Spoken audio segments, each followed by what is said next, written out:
श्रीमद् भगवद गीता ज्ञान यज्ञ प्रवचन क्रमांक 59, अध्याय 11वां, विश्वरूप दर्शन योग, श्लोक क्रमांक 46। जय महाकाल। आज 16 अगस्त 2021 है और आज से उज्जैन नगरी में होने वाले अपने महामृत्युंजय महायज्ञ की पूर्णाहुति के ठीक 280 दिन शेष है। जय महामृत्युंजय महायज्ञ। ओम त्र्यंबकं यजामहे सुगंधिं पुष्टिवर्धनम् उर्वारुकमिव बन्धनान् मृत्योर्मुक्षीयमामृतात्। सदाशिवसमारम्भान् शङ्कराचार्यमध्यमाम् अस्मदाचार्यपर्यन्तां वन्दे गुरुपरम्पराम्।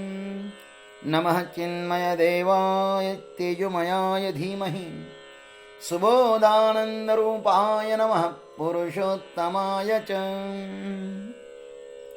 वसुदेवसुतं देवं कंसचाणूरमर्दनं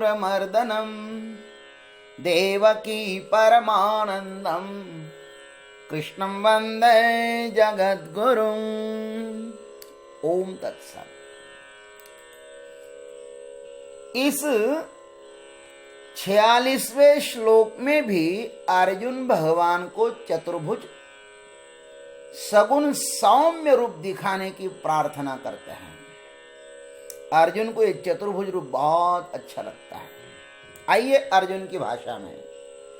किरीटिनं गदिनं चक्रहस्तम् इच्छामि त्वां द्रष्टुमहं तथैव तेनैव रूपेण चतुर्भुजेन सहस्रबाहो भव विश्वमूर्ते सहस्रबाहो भव विश्वमूर्ते। अर्जुन कहते हैं, अहम तथा एव त्वाम किरीटिनं गदिनं चक्रहस्तं द्रष्टुम इच्छामि। हे प्रभु, मैं वैसे ही आपको किरीटधारी, गदाधारी और चक्र हाथ में लिए हुए देखना चाहता हूं। इसलिए हे विश्वमूर्ते, हे सहस्त्रबाहो, तेन एव चतुर्भुज रूपेण भव। हे विश्वरूप, हे सहस्त्रबाहो, आप उसी चतुर्भुज रूप में प्रकट हो जाइए। अहम तथा एव त्वाम किरीटिनं गदिनं चक्रहस्तं द्रष्टुम इच्छामि। क्या अर्जुन के सुंदर वाक्य हैं। सदगुरु का आशीर्वाद न हो और भगवान की कृपा न हो तो ये श्लोक समझना बहुत कठिन है। सदगुरु के आशीर्वाद से और भगवान की कृपा से ही ये श्लोक अपना अर्थ खोल सकते हैं, अन्यथा नहीं। अर्जुन इस सूत्र में भगवान से प्रार्थना करते हैं कि आप मुझे वही रूप दिखाइए जो विश्व रूप के पहले था। इस बात से यह स्पष्ट होता है कि श्री कृष्ण रूप से भगवान चतुर्भुज रूप में आए थे। श्री कृष्ण रूप से सर्वप्रथम भगवान चतुर्भुज रूप में आए थे। द्विभुज से चतुर्भुज और चतुर्भुज से परमात्मा अनंत भुज हुए थे। भगवान मां के सन्मुख भी प्रकट होते हैं तो पहले चतुर्भुज में ही प्रकट होते हैं।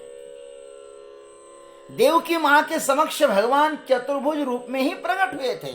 तम अद्भुतम बालकमं भुजक्षणं चतुर्भुजं शंख गदायुधायुधम। ऐसा सुखदेव जी महाराज ने लिखा। भगवान चतुर्भुज के रूप में प्रकट हुए, बाद में द्विभुज हुए। कृष्णावतार में भी ऐसा हुआ और श्री राम अवतार में भी ऐसे ही हुआ। जब भगवान अवतार ले रहे थे ना, श्री राम अवतार ले रहे थे, उस समय कौशल्या मां के समक्ष परमात्मा चतुर्भुज रूप में ही प्रकट होते हैं। आइए गोस्वामी जी बाबा ने जो श्लोक लिखे हैं ना, जो दोहे लिखे हैं, उसको हम गान करते हैं।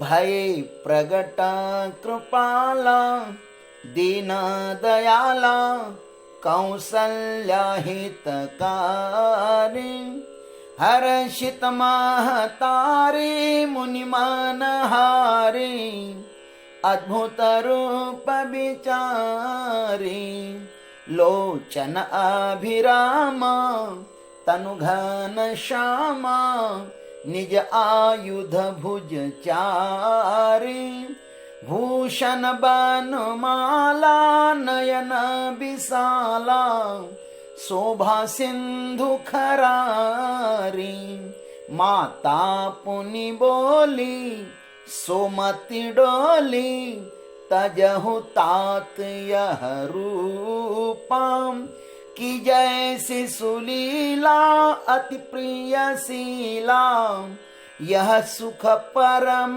अनुपम सुनी बचन सुजाना रोदन ठाना होई बालक सुर भूपा यह चरिता जे गावहि हरि पद पावहि तेन परहि भवकूपाम यह चरिता जे गावहि हरि पद पावहि तेन परहि भवकूपाम। इस प्रकार कौसल्या माँ के समक्ष भगवान चतुर्भुज रूप में प्रकट हुए। तो माँ ने कहा कि प्रभु ये रूप आप छोड़ दीजिए और आप द्विभुज हो जाइए। और माँ के सामने भगवान द्विभुज हो गए, चतुर्भुज का त्याग कर दिया और द्विभुज हुए। और इतना ही नहीं, परमात्मा जब इस लोक को त्यागते हैं ना, तो उसी समय भी वे चतुर्भुज रूप ही धारण करते हैं। भगवान श्री कृष्ण के विषय में सुखदेव जी महाराज ने लिखा, बिभ्रत् चतुर्भुजं रूपं भ्राजिष्णु प्रभया स्वयं देशो विति मिरः कुर्वन् विधूम इव पावकः। 11वें स्कंद में 30वें अध्याय का 28वां श्लोक है। भगवान ने अपना देदीप्यमान चतुर्भुज रूप धारण कर रखा था और धूम से रहित अग्नि के समान दिशाओं को अंधकार रहित प्रकाशमान बना रहे थे परमात्मा। इतना सुंदर प्रकाश था, चतुर्भुज रूप का तो बहुत सुंदर प्रकाश था। इसलिए अर्जुन के इस वाक्य से यह ज्ञान होता है कि विश्व रूप से पहले प्रभु ने चतुर्भुज रूप धारण किया था।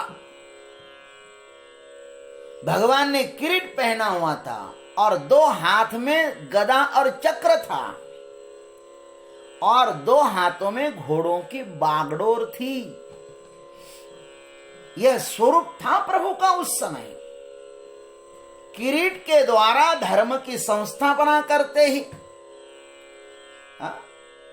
किरीट के द्वारा धर्म की संस्थापना करते ही परमात्मा की सार्वभौमता प्रकट होती है। गदा से भगवान दुष्टों का संहार करते हैं, चक्र से भक्तों की रक्षा करते हैं, शंख से भक्तों को ज्ञान देते हैं और पद्म जो है ना, यह आनंद प्रदायक है। पद्म के द्वारा भगवान आनंद का वितरण करते हैं। अथवा इस ब्रह्मांड के उत्पत्ति के पहले भगवान चतुर्भुज में ही होते हैं। ब्रह्मा जी के 4 मुंह ही इन चतुर्भुज के प्रतीक है। चतुर्वेद ब्रह्मा इसी से ही तो प्रकट हुए थे ना। अथवा ये 4 भुजाएं ही अंतःकरण चतुष्टय हैं। इसी से संसार विश्वरूप प्रारंभ होता है महाराज। इसी से ये संसार प्रारंभ होता है। प्रभु को चतुर्भुज रूप अतीव प्रिय है। जब प्रभु को अपना वैभव प्रकट करना हो तो वे चतुर्भुज रूप में प्रकट हो जाते हैं। अर्जुन कहते हैं, मुझे आपका चतुर्भुज रूप देखने की इच्छा हुई है प्रभु। आपका यह रूप बहुत ही सुंदर होता है। आपका नील वर्ण बहुत ही सुंदर है, जिसके कारण नील कमल को नीला रंग और आकाश को भी नीलिमा प्राप्त होती है ना, और वही नील मणि की प्रभा को बढ़ा रहा है। इतना सुंदर ये आपका रूप है। जैसे पन्ने में सुगंध खुले, जैसे पन्ने में सुगंध खुले अथवा आनंद को ही हाथ निकल आए, वैसे ही भगवान बहुत ही सुंदर है। भगवान के गले में वैजयंती माला वैसे ही शोभा पा रही है, जैसे आकाश में मेघ के बीच में जैसे इंद्रधनुष शोभावान होता है। हे प्रभु, इस प्रकार से अनेक शोभा से युक्त आपका स्वरूप मैं देखना चाहता हूं। दिखाओगे ना आप हमें वो स्वरूप? हे विश्वमूर्ते, यह विश्व ही आपकी मूर्ति है। आपके बिना इस विश्व का पत्ता भी नहीं हिलता प्रभु। आप सर्वश्रेष्ठ हैं। हे सहस्त्रबाहो, हे प्रभु, आपके हजारों हाथ हैं और बड़े ही चित्र विचित्र हाथ है प्रभु आपके। कुछ हाथ तो मुंह में लगे हुए हैं, कुछ पैर में लगे हुए हैं। कुछ प्राणी अपना भोज्य मुख से ही तो पकड़कर खाते हैं ना, तो उनके मुख ही हाथ है। कुछ पैर से पकड़कर खाते हैं और कुछ के पास हाथ ही होते ही नहीं है। तो कहने का तात्पर्य इस संसार में पता नहीं आपके कितने सारे हाथ हैं। आप तो सहस्त्र बाहो हो। किसी के दांत ही हाथ है। खैर, तेन एव चतुर्भुज रूपेण भव। आप उसी चतुर्भुज रूप से प्रकट हो जाइए प्रभु, उसी चतुर्भुज रूप से प्रकट हो जाइए आप। यह विश्व रूप दर्शन बहुत हुआ है अब आपका। अब मैं अपने निज प्रभु को ही सब में देखना चाहता हूं। अनेकों में एक का साक्षात करना ही तो श्रेष्ठ भक्ति है, और मैं अब चतुर्भुज रूप को देखना चाहता हूं। हे प्रभु, आप उस चतुर्भुज रूप में प्रकट हो जाइए। अर्जुन ने भगवान से ये प्रार्थना की। अब देखिए भगवान अर्जुन को किस प्रकार अपना रूप दिखाते हैं, उसकी चर्चा हम लोग अग्रिम प्रवचन में करेंगे। ओम तत्सत। जय गुरुदेव, जय जगदीश्वर, जय जय महाकाल।